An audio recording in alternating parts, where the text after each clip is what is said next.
And welcome back to the Upside Sports Network. My name is Michael. Appreciate you guys joining us on a Friday evening. We covered the quarterbacks yesterday. We're going to go through the running back rankings for this season in fantasy football. But before we do, make sure you hit that like and subscribe button if you haven't already. We cover the NFL, NBA, MLB, and the NHL. Whenever we do post, we'll go ahead and post it on our Twitter page as well. Make sure you follow us there at UpsideSN and our Facebook at Upside Sports Network. So without further ado, let's dig right in. This year, running backs are kind of really thin at the top, in my opinion. I think there's a lot of good rookies this year to choose from.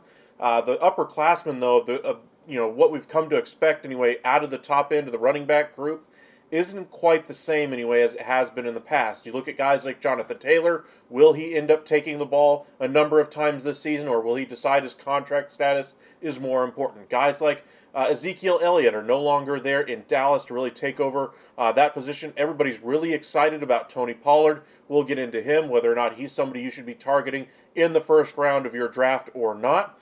But let's kind of start at the very top. Number one, obviously, this has to be Austin Ekeler. He's kind of a dual threat running back, if you will, kind of a pass catching running back at times, can be a really good hard nosed runner at times as well.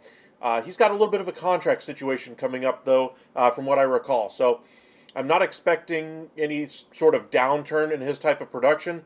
The one thing with the Los Angeles Chargers, though, you always have to worry about injuries. They seem to be one of those teams that perennially just has big pieces out of their lineup year after year, whether that be an offensive lineman, whether that be a defensive tackle, whether that be Derwin James, whether that be Keenan Allen.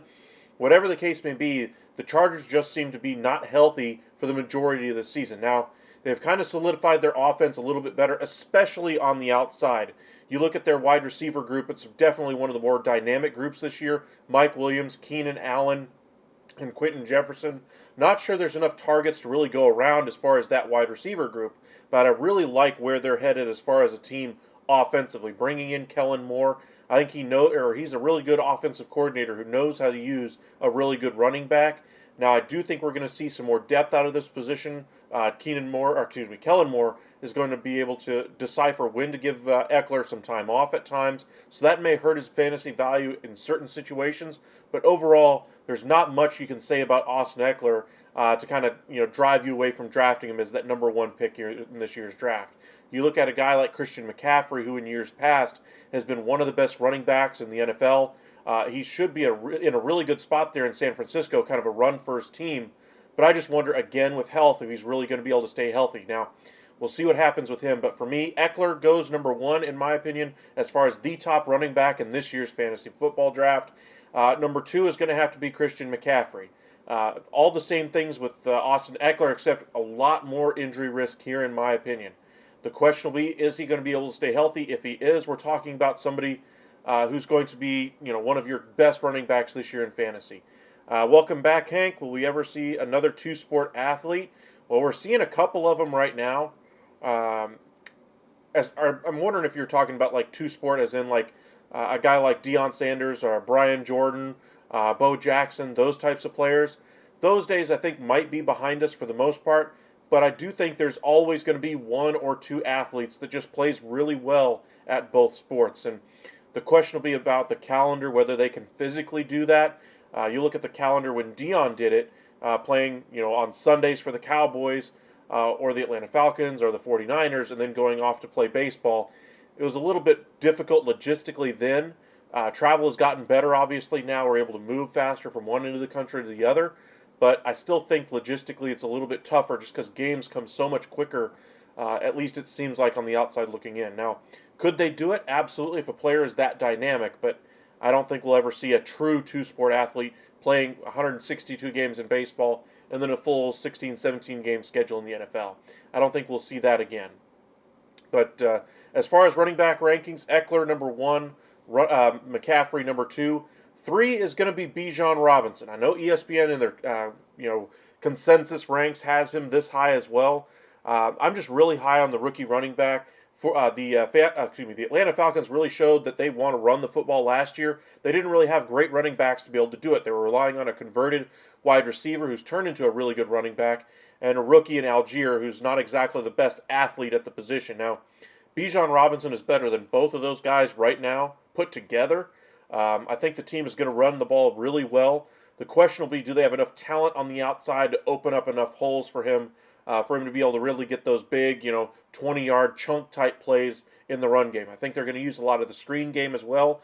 The one thing with Bijan Robinson, he's a lot like these other three-down backs. He can catch the ball in the backfield as well. And he doesn't necessarily come with the injury red flags that either Eckler, McCaffrey, or Barkley do, who ESPN has there ranked as their number 4 guy. So as far as health, I think Bijan Robinson being the most healthy, fresh guy coming into the league, he should look really good in the first 8 to 10 weeks of the season. The question will be, as he gets tattooed throughout the entire season, is he going to stay healthy? If he does, we're talking about a rookie running back that finishes in the top 5 of fantasy football scoring at the running back position, and maybe top 5 as far as flex as well. So for me, that's my top 3. Number 4 is going to be a little bit of a surprise here, a little different anyway than the ESPN ranks, is Derrick Henry. I really like the fact that they brought in a guy like Hopkins on the outside. I think that's going to open up at least one guy out of the box anyway. You saw just how difficult the fronts he was running into last year. So Derrick Henry should be much better this year. We're talking about a guy who's overall is very consistent in how he produces. Got a little nicked up at times over the last couple of years, but I think he's coming to this year very strong, and I'm expecting another very strong year for him. The one guy that you noticed that I did skip there was Saquon Barkley. I know I'm a Cowboys fan, but it has nothing to do with that. It's strictly about health and what I'm expecting from him going forward. Last year was an absolutely great year. A little bit of an outlier compared to what he had done the previous couple of years, though. He still has all the talent in the world. I'm not saying he doesn't, but for me, the injury risks here are just far too great. I just don't see him being able to stay on the field for the entire season, even more so than a guy like McCaffrey, even more so than a guy like Austin Eckler. And I'm not willing to invest, a top 5 pick in a guy like that. I would rather go the route of a wide receiver or one of those other top 3 running backs than what I would have to do in order to bring in Saquon Barkley. Now, if Barkley's there by round 3, which he will not be, sure, but for me, he's off the board unless he falls literally that far. Now, I know a lot of guys out there like to do the auction drafts. Again, I'm not overpaying for him in that scenario either. I think his value around there is probably in the 50s, high 40s, somewhere in there. I wouldn't be willing to pay over 30 for a guy like Saquon Barkley. I understand he's got all the talent in the world, and he's going to carry you some weeks. But I'm telling you right now, the health is going to become a problem. And last year we saw how effective he was with Brian Daboll coming over as the head coach. He was a really good influence on him because in the previous couple of years before that, even outside of the injuries, he was 2 yards in a pile of dust with 1 carry for 60 yards. If he didn't get that 1 carry for 60, he finished with like 2 or 3, maybe 4 points for the entire game, and that's just not good enough in fantasy football. I want a surefire thing, some home run potential, sure, but I want a very high floor for my round 1 pick. So that's why Saquon Barkley is off the board for me, at least in the first round, and probably in the entire second round. If I'm at the back end of the second round, I'd start to consider it, depending on how the rest of my draft board fell. But for me, he's going to be gone by that point, so it's not worth even considering at that point. Now, the one running back I would like to mention here is going to be a guy like Jahmyr Gibbs. I really like what he's going to bring to that Detroit Lions offense. We saw what an injury-plagued position that was for them over the last couple of years with Swift. You saw the production that can come from that position. And bringing in a guy like Gibbs, a guy who's been compared to Alvin Kamara, I see this being Alvin Kamara 2.0. I've never been that high on Alvin Kamara. As good as he's been in New Orleans, I think Gibbs is every bit that player and even better. Kamara is another player that I'm holding off on this year unless he really falls to me way late in the draft, but I'm not expecting that either. That's why he is off the board for me. But Jahmyr Gibbs is going to be a top 10 fantasy running back this year. Mark my words. Now, a couple other top running backs that I want to get into in this kind of that 6 to 10 range. Tony Pollard, for me, the issues with him are going to be stemming from health. Is he going to be healthy enough to stay healthy to carry the rock enough? And 2, because there's not really a bona fide backup option for him, are they going to run him into the ground? And again, health becoming the concern. The one guy that they do have that they drafted that does seem to be playing pretty well so far this preseason is Deuce Vaughn. If I draft Tony Pollard, I have to have him as my backup, unless, of course, they bring in somebody off the waiver wire. But As far as I'm concerned, Tony Pollard is just too high of a risk for a round 1 pick. Now, if he's there in round 2, I might even consider him high in round 2, but for me, he's not a round 1 running back. I've seen a lot of guys out there on Bleacher Report, etc., saying he's their number 1 running back. They want to be early to the party rather than late. Well, yeah, I would love to be early to the party too, but you're looking at what the Cowboys did this offseason. They brought in another wide receiver on the outside so they can go 3 and 4 wide. They got rid of Dalton Schultz. They're not going to be as good they're not going to be as good as far as running the football, as far as pass or run blocking with their tight ends. They're going to be relying on guys like Jake Ferguson, Luke Schoonmaker, Hendershot, players like that, and those are good players that I expect to be very good tight ends options next year. But this year, they're a little raw, they're a little green. They do have Zach Martin to run behind, and this offensive line should be very good once again for the Dallas Cowboys. But I'm not exactly all in on Tony Pollard as a round 1 running back, or even as my top running back overall that some people are putting out there. I'm a Cowboys fan. I just don't see it. Now, a guy like I have a lot of trust in here is going to be a guy like Nick Chubb. Absolutely one of the most consistent running backs in fantasy football. If he's there by round 3, you absolutely have to take him, in my opinion. He's going to be gone by the end of round 2 in most drafts. He might be considered a late round 1 draft pick in certain drafts, depending on how the board falls. But he's going to be one of the most consistent players for you week in and week out. So if you invest big in wide receiver in your first round draft pick, and you need a number 1 running back to kind of pair with him, he might be that perfect pick in round 2. And if by some miracle he fell to the 3rd round, I don't think anybody should be passing on a guy like Nick Chubb. But we'll see what ultimately happens. One guy that is also off my board for the same reasons as Jonathan Taylor is going to be Josh Jacobs. Again, you just don't know when a hangnail is going to keep him out of the lineup. We've seen how the lines kind of moved on Josh Jacobs as far as what his numbers are expected to look like this year. Does he really give it a full go every single game, all 17 games this year? Maybe. That's absolutely in the cards. I just don't think it's something we can count on, especially when you're asking to draft him at the end of the 2nd, top of the 3rd round. Now, if he falls to me in round 5, that's an absolute steal. There's no way I could pass up on that level of production. Jacobs really turned the corner as far as what he's able to do on the field and showed that even when we thought there was going to be a committee situation, there wasn't. Jacobs was the bell cow of that backfield, and I think he's going to be in for a good year if he stays on the field. But staying on the field is too big of a question mark for me to draft him in round 1, 2, or 3. If he's there in round 5 and I'm counting on him as my 2nd or 3rd running back, that's a lot better situation. Same thing with Jonathan Taylor, but I might be willing to go in the late 3rd, early 4th round for Jonathan Taylor. He ain't going to make it that far. So I probably won't be drafting Jonathan Taylor a whole lot this year. One guy I might be drafting in the very end of the drafts, though, is going to be his backup, whoever it turns out to be after this preseason. So keep your eyes peeled for what happens there in Indianapolis. Rounding out the top 10 is what ESPN has here is Joe Mixon, another really consistent running back. He doesn't necessarily have the flash that a guy like Nick Chubb has, where he can give you, 150 yards and 3 touchdowns on 30 carries. Joe Mixon's going to be more of the 20 carries, 80 to 120 yards with a touchdown either as a receiver or as a running back, rushing the football. For me, he's a really good running back to have in that late 3rd, early 4th range, but I'm not necessarily targeting him as my number 1 running back. If he's your number 1 running back, you might want to consider drafting somebody a little bit earlier, but in a 10-team league, you got to draft one of these top studs out there. Now, there are some other options that I would keep my eyes peeled for. The next step for me, outside of Jahmyr Gibbs, is going to be that next level of running back. That's going to be guys like Aaron Jones. That's going to be guys like Travis Etienne. Najee Harris, for me, is also on my do not draft list, mainly because of lack of production. I think if he falls to me, which actually could happen, and get him in the 5th or 6th round, that would be a fantastic steal to be able to get him that late. I don't think he'll fall there regularly, but in years past, there's no chance he would have fallen that far. This year, though, I think there's probably a 1 in 10 chance he gets to you in the 5th round, so I would not be drafting him in the 3rd like he's being drafted right now. If I'm drafting that high in the draft, I want more consistency. I want a guy like Dameon Pierce, who is going to have a phenomenal football season this year. I think we're talking about a borderline RB1 this year in Dameon Pierce. I think he's absolutely the top end of the RB2 class this year.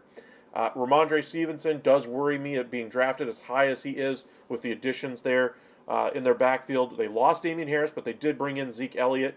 I think Stevenson's going to get a lot of yardage. I just don't think he's going to get the touchdown. Zeke Elliott's a much better runner between the tackles, able to get those tough yardage, and is able to score those touchdowns. He has a nose for the end zone.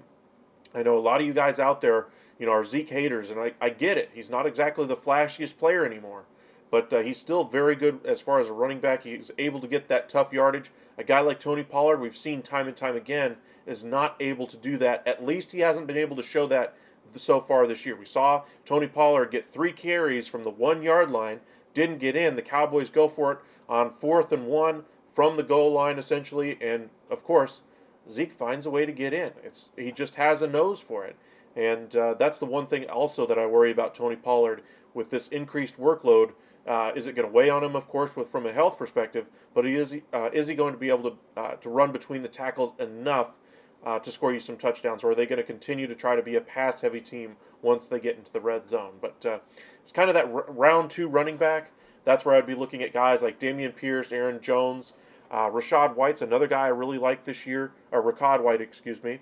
Alvin Kamara is another guy I mentioned that is off my draft board at least until round 5 because of that suspension and because of the lack of production we've seen from him at times in the past couple of years. Breece Hall with Dalvin Cook. I think if you have one or both of those guys, I think they're very similarly viewed this year. I think if you're counting on them as a number 1 running back this year, I think it's a little bit of a mistake. But if you have them as your number 2, I think you're solid. A guy like Miles Sanders, another guy that's in a new spot right now in Carolina, played well with Philadelphia last year, but we've kind of seen him be in fantasy purgatory the last 2 or 3 years. Miles Sanders is a good NFL running back, but in fantasy football, we need more volume. We need more touches, and Miles Sanders should get plenty of that in Carolina this year. Really like what they could possibly have going there. Kenneth Walker, James Conner. Both of these guys, I think, are really solid RB2 options.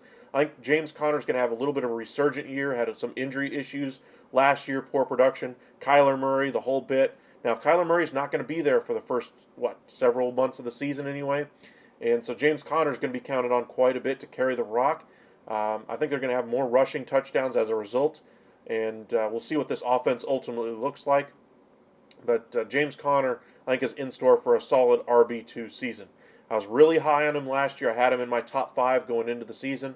Obviously, we saw how that worked out, but again, I'm still high on James Conner, just the workload that he's going to be getting and the finishing power that he has to be able to get in the end zone.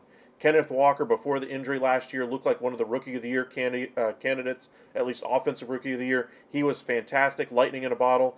But with Seattle's backfield, you never know what it's going to look like week to week, even now.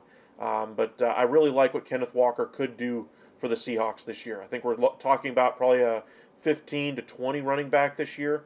I think ESPN has him ranked a little bit low. Alexander Mattison, another guy I think is ranked just a little bit low. The Minnesota Vikings offense is going to be a very good offensive team this year. Mattison's going to be a very comparable player to what Dalvin Cook was in this offense last year. The question, of course, with him will be health. We saw how they ran Dalvin Cook into the ground at times. I wonder if they're going to do the same with Mattison. James Cook is a guy that I'm not touching this year. Whether it be because of Josh Allen always wanting to run the ball, them not trusting the run game there, whether it was his fumble in his first ever game on Monday Night Football last year, whatever the case may be, they just don't hand the ball off to their running backs, especially around the goal line. They trust in the arm of Josh Allen. They trust in the legs of Josh Allen. They're not going to turn around and hand the ball off. I want to see it before I believe it. And there ain't no way James Cook is going to go all the way undrafted, obviously. So there's no way I'm going to be drafting him as my RB1, my RB2, my flex, my RB3. I don't want any part of those Buffalo Bills running backs. So steer clear of him. Javonte Williams coming back from injury. This Denver offense should be much better. The question will be, is Russell Wilson going to be better as a whole? So for me, I really like the running game there. We saw what Peyton did to kind of free up Alvin Kamara early in his career. I wonder if they used Javonte Williams in kind of a similar way. Cam Akers is the next guy they have listed here. He's another guy that's off my board. You notice a lot of these guys that we see people drafting in rounds 3 through 6 at the running back position. I'm not willing to draft. J.K. Dobbins, another guy I'm not touching. Pacheco, another guy I'm not touching. Montgomery, another guy I'm not touching. I just don't think there's going to be enough there for, as far as a usage perspective anyway, to be able to justify that draft pick. There are receivers in that range that I like better, that I'd rather go with, and I'd rather get one of the top end quarterbacks in this year's draft in rounds 3 through 6 if possible, or one of those top end tight ends. But I'm not really enthused about this group of running backs that's going in that range. So if you can wait until round 6, 7 to get a guy like Dalvin Cook or a guy like DeAndre Swift, a guy I really like in Philadelphia, I think he's going to do wonders for that running game. A different type of back than they had in Miles Sanders last year. A guy like Jamal Williams. With Alvin Kamara being suspended, I think he's going to get his feet firmly planted in that backfield, and I think he's going to get a good workload the rest of the year. That's, again, another reason why I'm not too high on Alvin Kamara this year, but I do like him as kind of a 6, 7 round guy if he falls to me at that point. There's the rookie running back. Let me see if I can pull him up here.